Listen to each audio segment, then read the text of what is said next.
porte-parole du gouvernement, Moustapha Ndiaksaré. Bonsoir. Le président de la République a présenté au nom de la nation ses condoléances les plus attristées à la famille du regretté Serigne Mohamedou Makhtar Laye, Khalife général des Layènes, à toute la communauté layène ainsi qu'à la Oumma islamique. Que Dieu l'accueille à Firdaus. Ce soir marque le 44e Conseil des ministres sous la présidence de son Excellence M. Bassirou Diomaye Diakhar Faye. Le chef de l'État a tenu à saluer l'engagement constant et l'esprit d'équipe du gouvernement conduit par le Premier ministre, M. Ousmane Sonko, dans la mise en œuvre méthodique de notre projet commun, un Sénégal souverain, juste et prospère. Cette année de travail intense a consolidé les bases d'une transformation durable dans la paix et la solidarité nationale. Revenant sur la célébration historique du 65e anniversaire de l'indépendance de notre pays, le président de la République a magnifié le succès des festivités. Ces moments forts, marqués par une mobilisation exceptionnelle, ont été le reflet d'une unité nationale retrouvée et rehaussée par la présence fraternelle de plusieurs chefs d'État africains. Le chef de l'État a adressé ses vives félicitations à nos forces de défense et de sécurité, à notre vaillante jeunesse, aux artistes, ainsi qu'à toutes les forces vives de la nation pour leur contribution exemplaire à cet événement patriotique. Accordant une priorité absolue à la jeunesse et à la citoyenneté, le chef de l'État a ordonné l'accélération du programme national de promotion de la citoyenneté et la réforme du Conseil national de la jeunesse avant le 1er juillet 2025. Il a insisté sur le renforcement du lien armée-nation et de l'instruction civique dans les écoles, sur la multiplication des infrastructures socio-sportives et l'encadrement associatif, et sur une politique de jeunesse innovante ancrée dans nos valeurs et adaptée aux défis technologiques. Sur le plan sanitaire, le chef de l'État a exigé des mesures fortes pour répondre aux défis de la transformation de notre système de santé.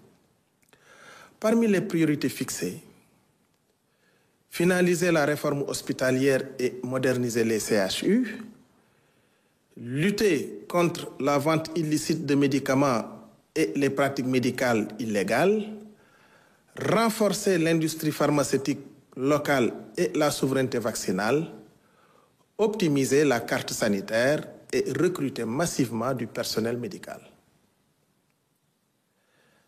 Par ailleurs, le ministre de la Santé produira un rapport trimestriel sur l'état du système de santé afin d'assurer un suivi rigoureux des progrès réalisés. Dans le domaine spatial et après le lancement réussi de Gaïndé-Sat 1A, le Sénégal entend poursuivre sur cette dynamique d'excellence. Le président de la République a ainsi instruit la finalisation d'une politique spatiale nationale intégrée à la vision Sénégal 2050 en étroite collaboration avec l'Agence sénégalaise d'études spatiales. Le Premier ministre, M. Ousmane Sonko, a quant à lui tenu à alerter la nation sur une situation grave et inacceptable, celle de la prise en charge des personnes souffrant de troubles mentaux. Les récents drames survenus sur nos routes nous rappellent cruellement l'obsolescence de notre cadre juridique, en l'occurrence la loi du 9 juillet 1975, devenue inadaptée aux exigences actuelles de dignité humaine, de sécurité publique et de protection des droits. Pourtant, des efforts ont été engagés.